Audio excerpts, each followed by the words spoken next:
political commentator. Megan, first of all, does anyone actually care in the US about this trip? Is it making the headlines here? Is it a major issue? Sure, absolutely. It's being covered widely and by both sides, by Republicans and Democrats. You know, President Obama has not actually made his speech yet. It'll air at 6:10 a.m. our time tomorrow. And already you're seeing members of Congress on both sides release statements about what they're pleased with, what they're displeased. And this is just the small statements that he's made while visiting Saudi Arabia. So, you know, in particular, your viewers may know we just had a U.S. soldier who was killed in Kansas outside a recruiting center, a man who was an American who was apparently converted to Islam, radicalized in Yemen, may or may not have had a Somali passport, came back to the U.S. and not only attacked an army recruiting center, but he also had plans to attack Jewish centers, to attack Christian churches. So Americans are really concerned about this idea of what is Islam, what does it mean to be radicalized, and they're going to listen closely to his speech. So Matthew, people are joining the dots there, that they're seeing violence at home and saying this is to do with our adventures abroad, and therefore this speech is important. There's no sense of there's a recession here, we're having companies go bankrupt. What's he doing over there? Well, clearly the economy and our domestic challenges are at the forefront of the American people's minds, but you see Obama, he's talked about, and during the campaign he talked about these teaching moments when he could be in a unique position to actually advance dialogue in various issues, and I think this is one of those moments for the president. He can go overseas because of his approval ratings here at home, and because of the way that he's viewed around the world. He can actually single-handedly advance these issues. Now, I'm not saying this one speech is going to solve every problem. That's not the truth, but he will make an impact tomorrow. But Megan, it's interesting though that Republicans, some Republicans at least, have already used this as a way to beat Barack Obama.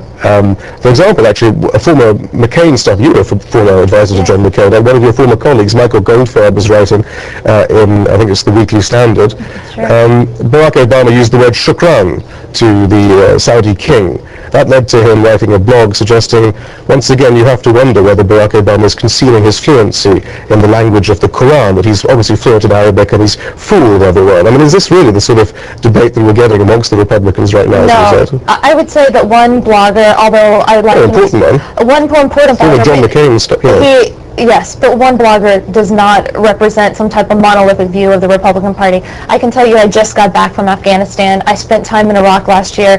And you know, our American soldiers, they're learning Pashto, they're learning Dari, they're learning Arabic. You know, I tried to even pick up a few phrases on my own. So I think that's an isolated incident. Well, Mitt Romney then, he's the front runner according to the polls to lead the Republican Party in the future. He's already saying, well, this is some, I can't remember, apology tour, I think he used the term. There's too much apologizing to the Islam world. What are we apologizing for? Mitt Romney's criticism is very different than Michael Goldfarb's, though. And Mitt Romney actually makes some excellent points. For instance, one area I agree with him is I fundamentally have a problem with Obama calling, I'm having a speech to the Muslim world, as if Muslims live on some other world or some other planet. Is that really Mitt Romney's, that's a very nuanced critique for Mitt Romney. I don't think he was saying that, though, was he? He wasn't particular, but I speak with his advisors. Right. So we'll just say there are groups of us in the Republican Party who feel that way. As I said, I have a problem. I think Madeline Albright in your earlier package also said she has a problem with this phrase, the Muslim world. Again, it's the idea that Westerners and American presidents in particular say, well, I'm going to head over to the Middle East and I'm going to speak to the Muslim world, even though the majority of Muslims don't even live in the Middle East. You know, I commend the president for wanting to change America's image around the world, but I think he's being myopic and somewhat naive. And what I hope to see out of him tomorrow in his speech is that instead of talking about these, oh, let's apologize for everything America's ever done, why don't we stand up for democracy? You know, over half of the young people in the Middle East are struggling with unemployment. You know, they're mostly under 25 years old. There's a generation that Obama can speak to, and instead of saying, oh, I'm so sorry that America constantly gets it wrong, he can say, you know what, let's challenge them. Stand for democracy, stand for women's rights, stand for the rule of law.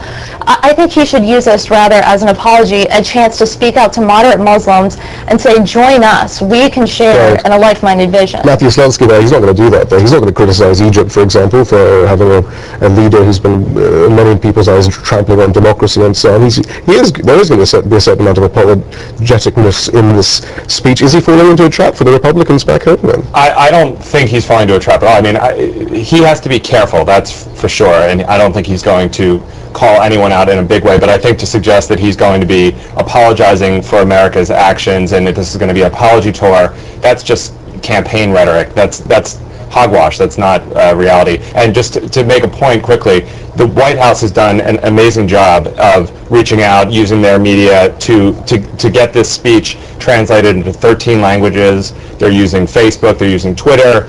They put up a site that's going to be broadcast to folks all over the world that will tell the story of this speech and give some background on why he's giving it. So I think this is an unprecedented outreach. It's not just to the Muslim world. This is to the world and to folks back here at home, as well as folks in right, in the Middle East. but aren't you expecting the Republican Party in its current turmoil, with so many different voices claiming to speak for the Republican Party too, tomorrow say, he's done it again. He's genuflected to the Saudi king and to Islamic militants, and I don't know what they're going to say. But do you not see that happening? I do anticipate a disjointed and small-minded response from some in the Republican Party, but then there are others that I think will see this as a real opportunity, and this is a time for all Americans, whether you're Republican or Democrat, to say, you know, this is a moment that we can advance our interests and the interests of the world, and I think that's going to happen tomorrow. I really do. The key to the speech will be his position on Israel and Palestine.